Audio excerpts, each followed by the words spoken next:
Good evening, welcome to this week's video, and this week I am in a place called Stanton Moor. Actually, I'm in the camper van just down the road. I'm going to go to sleep in a second, and in the morning I'm meeting Martin and Steve. There's this composition here, there's a lovely wall. Right, start again. This is just going to be impossible. And we are going to go and photograph some heather, some silver birches. Been hoping for some rain. The rain is supposed to come in tomorrow, sort of during lunchtime, but that's fine because actually photographing in woodland in rain is brilliant fun. So hopefully we get some anyway, but I'd like it to come earlier. In other words, rain tonight. If it rains tonight, there's a chance we might get some mist. There's not a breath of wind out there, which is perfect because obviously we don't want the mist to disperse. So that's the plan. I'm going to meet them about an hour before sunrise. We're going to move into position. Both of those guys know where they're going. I have no idea. I've never been here before. So quite looking forward to being led. It feels like, to me, the start of the season. It feels like the start of autumn. Schools go back next week. The children go back to school, and the teachers, who do a brilliant job, go back to school next week. So we're kind of at the end of the heather season, and the trees, the leaves and the trees, there's just a hint that some are beginning to turn. So a bit of late summer photography is just what the doctor ordered, I think, because in the summer I find it really hard to get into landscape photography. But that as it may, let's get some shut eye. You can see the bed's made up pretty much. Gonna get to sleep, lock the camper up, and then set the alarm for 4:30 in the morning. So until then, good night. And just like that, it's morning. So here we are. This is Stanton Moor. This is 2 minutes off sunrise. I was really hoping these clouds will light up. There must be some clouds on the horizon blocking it, because it's just kind of going a little bit. But we've got a nice Scots pine here, a lovely wall that leads us around here, and I'm in my foreground. I've gone 14mm, really wide angle, and there's a little plant. It looks a bit like a rhododendron, but it can't be. Just in the foreground, setting off as my sort of main focal area. But I'm not sure really whether it complements the heather or goes against the heather. So I'm going to shoot it anyway. Nice portrait. Oh yeah, colour. Nice portrait.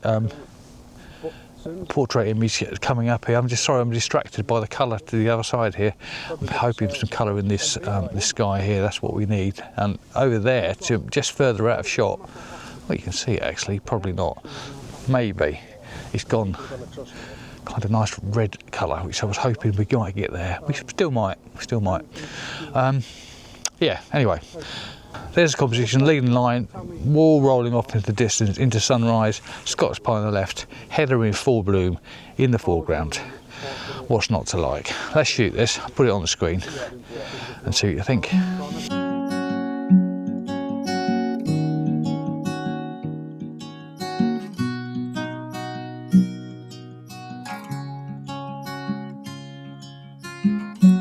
Easy come. Right, move forward about 4 foot. The golden light behind us, look on them trees up there, look. Great. And I've come across these rocks, and actually it works quite nice this, because it takes me into this wall and along, and all the light that we want is where we don't want it typically. Although it's looking quite nice behind the Scots pine now, maybe. So let me just take you to the camera here and I'll show you what we're looking at.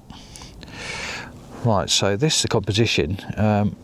This is a little bit more a narrower rectangle or different aspect ratio than what the actual picture is, but I just like this stone here, this little group of rocks here. They take you into the wall, which looks quite nice, and it's all really about this. And what I'm trying to do is not overexpose the sky, keep that in. This will all burn back in. This will bring this shadow detail will come back out with this camera, so no problem at all with that. I'm going to focus stack it because it is quite close to the camera, so we're shooting at f11, so we'll focus here and we'll focus there, and there we are. Lovely morning. So here comes the Emmys now, and then we'll move on.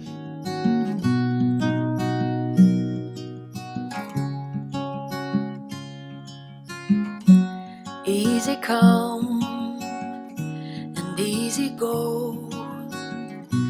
You're an unfading star. A few little golden medallions on the birch trees. Golden medallions. I like that. No, I haven't said golden medallions. I wish I had now. Copyright, Martin. £1 please. Copyright, yeah. Well, it's fair enough. I've given you a composition. You give me golden medallions. I think that works. It's a fair swap. Martin's just used the phrase yellow medallions, which I'm going to steal off him because he's stolen one of my compositions earlier.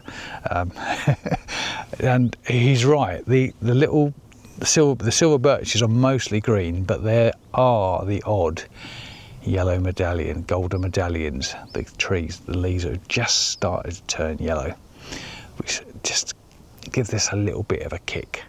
And I really like it. I'm really enjoying this low light that we get.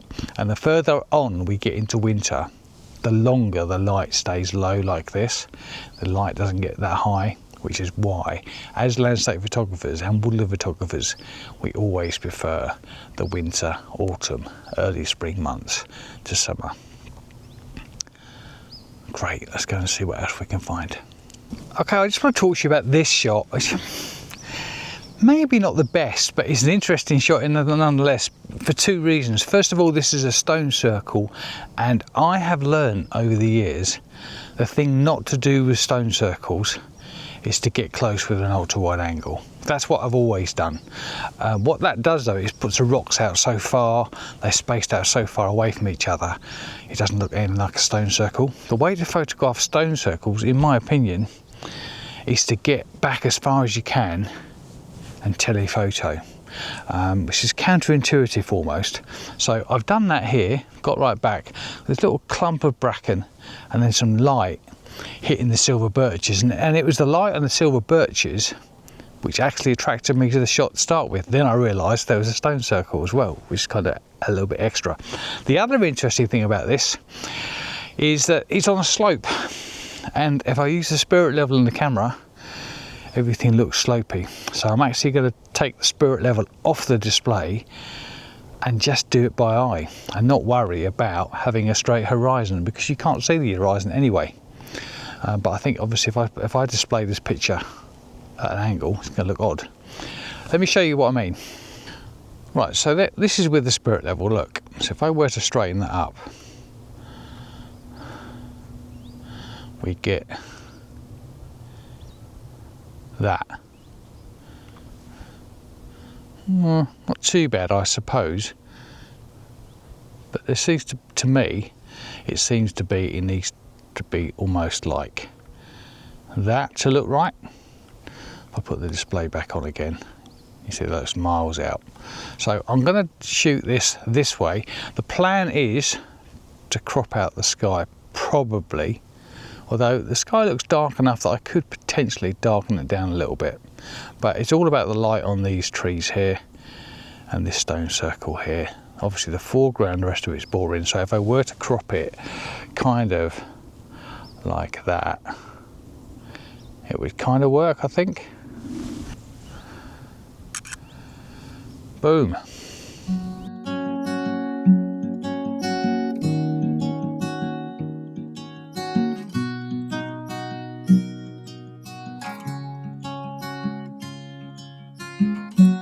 Easy come and easy go. You're an unfading star, a gentle love, the kind that lifts you up, no matter how far apart.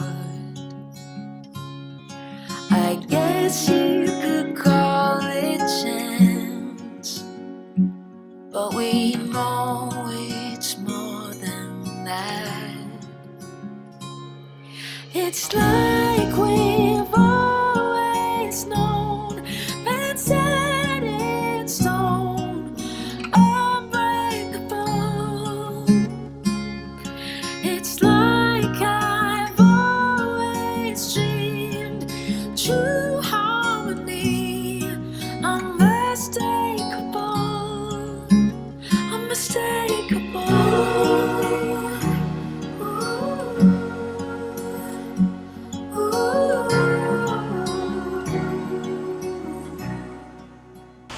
So the heather's kind of disappeared.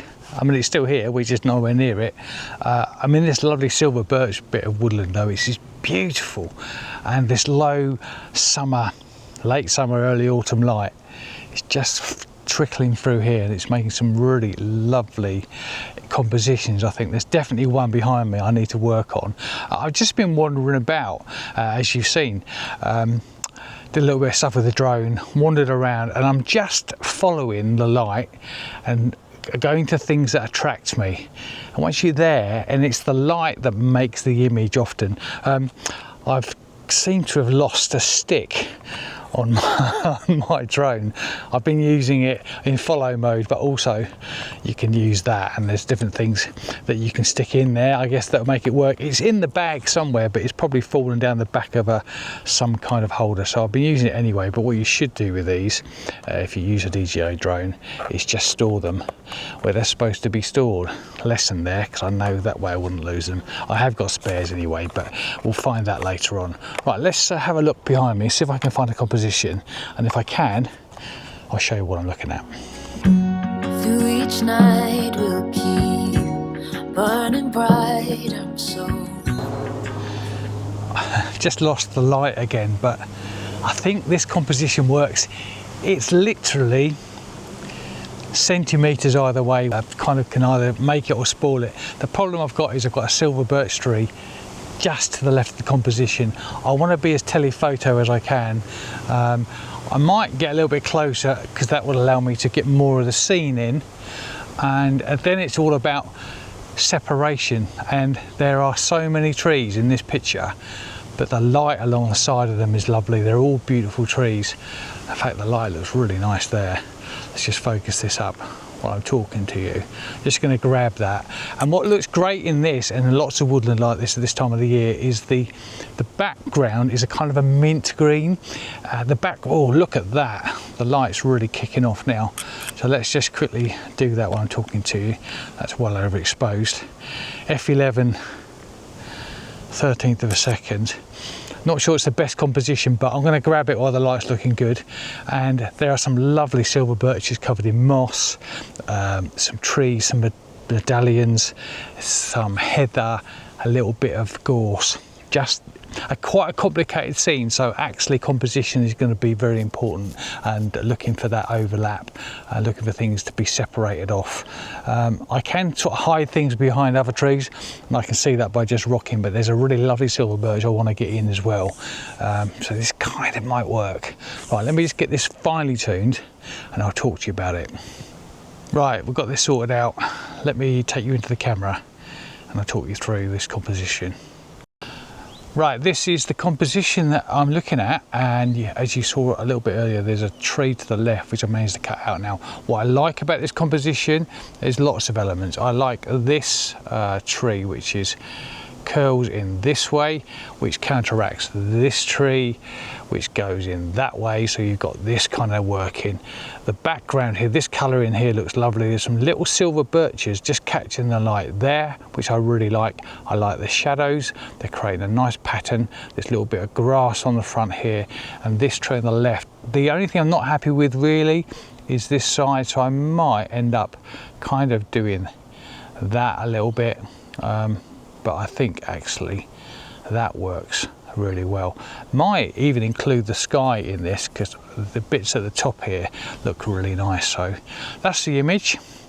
We're going to go something like F8. I'm going to go wide open. I'm focusing on this tree here, and the reason I'm going to go pretty much wide open is I want this lot at the back here to be out of focus a little bit, just slightly, which I can help with the dehaze filter in Lightroom. Right, here we go. Let's shoot this then while we've still got the light. To be loved by you, and come the storms, whether short or long, well, I'll still be right where you are. I guess you could call it chance, but we know it's more than that. It's like we're always. So I'm going to say goodbye for now. That's It's been a fantastic morning. It's not over yet, but I'm going to enjoy this on my own, if that's okay with you. A little bit of quiet time in this lovely silver birch forest. Absolutely gorgeous. So thanks so much for watching. I really do appreciate it. If you haven't subscribed, think about doing so. Like the video, all that kind of stuff. You know what YouTubers like you to do if they're possible, and I'm very grateful for every single one of you who's taken the time to watch this. So take care, enjoy the rest of the summer, what's left of it, and I'll see you next Sunday at 6 o'clock. Until then, ta-da.